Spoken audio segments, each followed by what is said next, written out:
Ето какво ни донася септемврийското време, хора.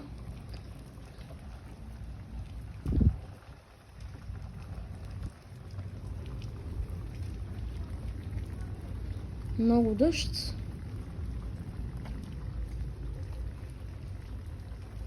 Най-вече от квартал Христо Ботев. Добре, да не по-точно квартал Христо Ботев,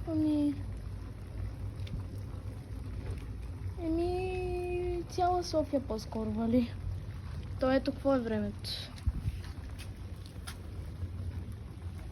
Да, това е връзката на кейса.